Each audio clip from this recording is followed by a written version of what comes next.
Bonjour, bonsoir. Na batu nyonso ba kolanda ngai. Prophète Jonathan Bikamwa, mwana suka nyonso ya basala nzambe nyonso ya monde entier. Bien-aimé dans le Seigneur na ye lisusu,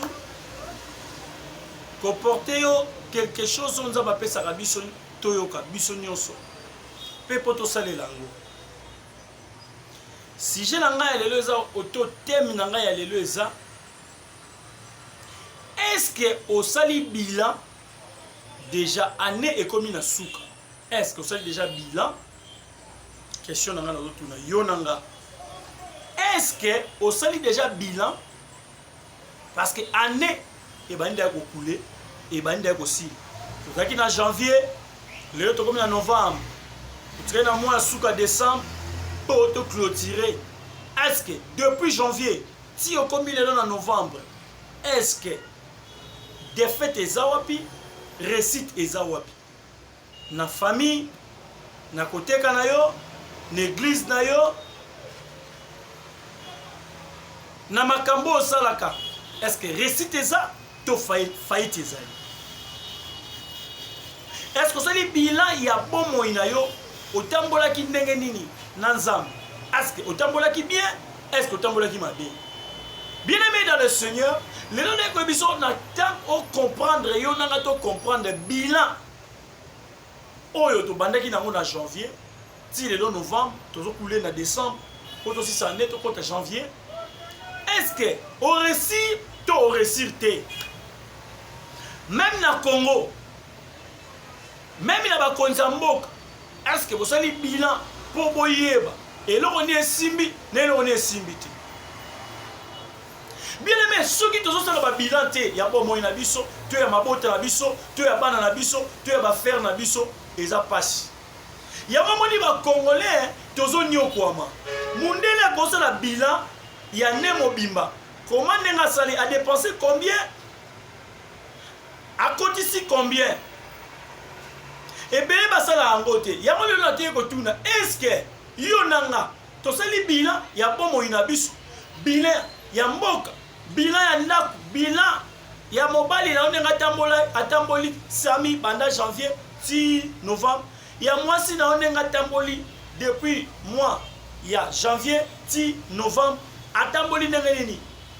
Église na yo etamboli ndenge nini? Pasteur na yo atamboli ndenge nini?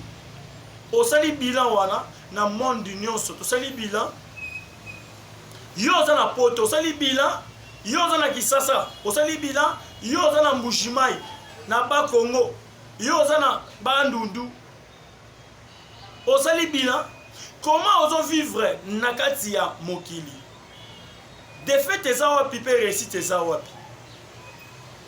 bien aimé dans le Seigneur ceux qui récitent ça te mitala moment où on a pêché chance yo nanga to na mois novembre bana de ko calculer ye bandenge nini osali soki osala na faute ezali meka ko bongisa vie na yo so otambola ki mabe arrange toi parce que décembre to kenda veiller pour na ko pesa nzambe merci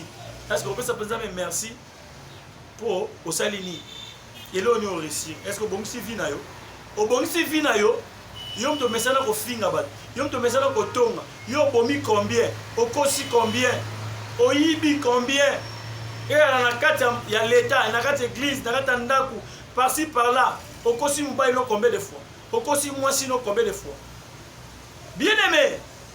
sala bilan na vie na yo sala bilan lolenge ozali na bomo na yo po nzamba sala ka bilan tala ka biso na se ya moni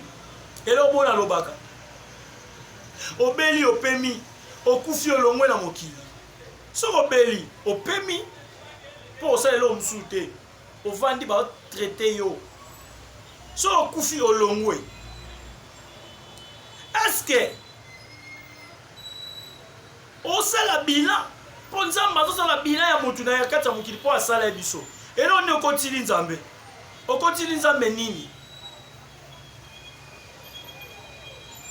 po Yesu Kristo ye mo alobi na nzete aye pozo mbuma nzete ne pesi mbuma ta bi nzete ba ko katrika uko ba ko boka ngona moto sozo pese eloko te même na musala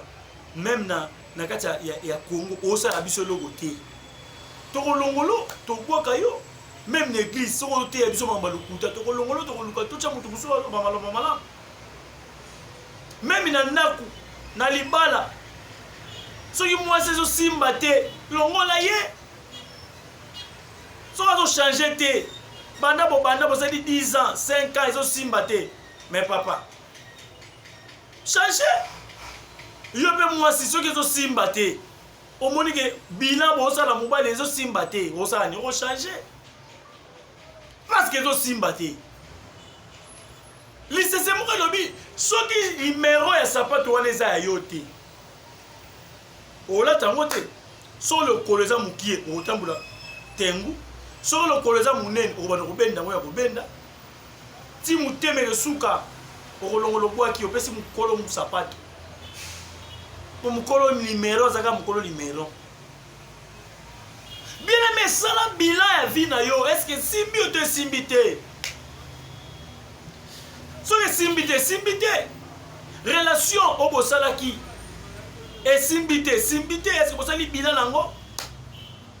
bando fiança mwana mbota mwasi bookende so na 25 ans oyo olinga nuna yo mpe mobali banda ozwa mwasi oyo olingi obala ya fiancé na yo makambo mabe famille ne bayebi famille no bayebi mokangami kaka wana me ntango otie na ndako kozwa mbongo kobala ye kosimba te yango nomoni makambo so ewumisaka nzambe awumisa yango boluka mbongo bobala na ye simba te bobala na ye simba te bake nzambe aningi ne libala yango te me ozoforce kaka nzambe ozoforce kaka nzambe mpo bala lobi okota libala yango ekomi o ngai kutu o ngai yo o mwasi oyo o mobali oyo me bozalaki bila nde bobale kovivre nde nazobalo depuis janvier ti lelo tokomi na novembre osali bila ya vi na yo nzambe apambola yo nzambe amona yo na moto ayoki maloba oyo na moto akomprendre makambo nazoloba nzambe amona yo oluka osala bilan ya vi na yo yo na ngai nzambe ateya biso lelo parce que ngai nayaka kaka koloba oyo nzambe atindi ngai donc soki na réfléchir boye eza nde nzambe apesi ngai makanisi oyo na réfléchir mpo naya koloba na bino sa ngai moko kaka boye na koloba te donc sa nzambe na kolobela oyo ti mpo monoko oyo nzambe asali eza ya ngai me maloba eza ya ngai te eza ya nzambe donc ngai na yo tokobénéficie mateya oyo temi na biso oyo yaki sala bilan ya vi na yo donc sala bilan mpo nzambe ayebi ntina alobi na yo boye miteyama nzambe apambola yo nzambe amona yo tomonani mokolo mosusu oyo nzambe apesa so maloba ezalaki ya bino prophète Jonathan Bikamwa mwana suka basala nzambe nyonso ya monde entier bye.